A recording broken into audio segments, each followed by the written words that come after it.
Guys, sa mga gusto pala mga 1v1 dyan, sa mga nagre-request, nasa comment section lang yung ID ko. Kung gusto nyo ako mga kalaban, follow nyo na lang sa TikTok, follow back ko kayo.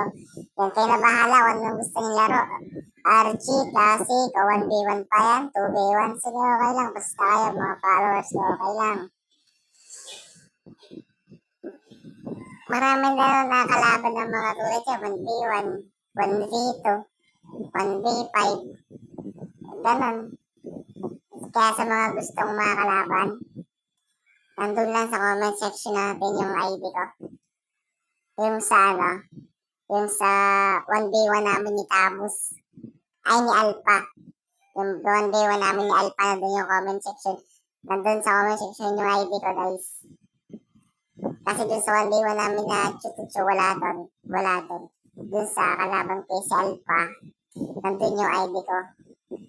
Kaya sa mga gusto kong makakalaban, sige, okay lang, go. For the go kayo, guys. Kaya ay muna tayo dyan. Nakiuso pag may uso, yan ay sakit na natin. Pero di yan tama ang dapat sarili at may hanapin.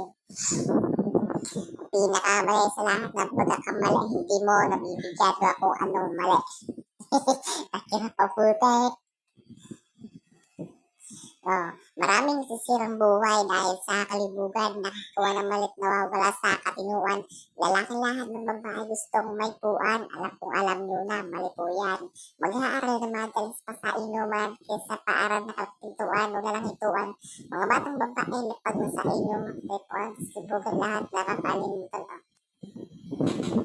Paribungal dahil pinaira ng Gina, tsak meron na ng pamilya ng walang-wala sa lipunan. Kasi ginagawa pa rin naman ng pag-ipunan. Pag ang hinaharap, di ba, harap na talikuran. Lalaking nakikipagtalik kung kani-kanino, panakabuntis mo na makita maski anino. Ang playlist sa bata ay kakalimutan, kawawa sanggol nakaranas ng kapiguan. Alam niyo ba yun, guys? Hindi, matik. Tsaka sa mga babae dyan. Humugot ako. Ato na ka. Ito ba't humugot? Ito putik na yun. Kung ako ba siya, papatayin mo. Ano ba? Tower lock na lang to, guys. Tower lock. Putik. Pero kung bahala dyan. Palabos na. Kung bahala. Victory. Easy win. Thank you. Easy win.